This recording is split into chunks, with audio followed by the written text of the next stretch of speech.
Okay. Parts are out. Looking a lot better. Found all the O-rings for the fill rail.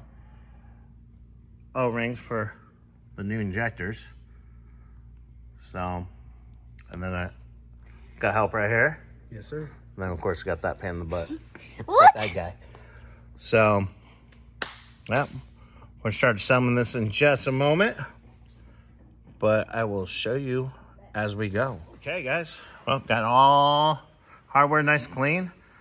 They looked clean before until I cleaned these and I put it next to it, and it didn't look very clean. So I was like, whoops. Yeah, disappointed. I'm always disappointed. Yeah. Yeah. Yeah. What's up?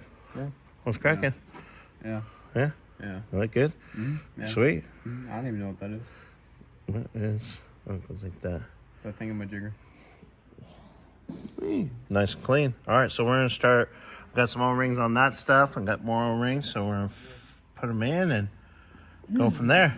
All right. Okay, guys, got the first couple pieces in.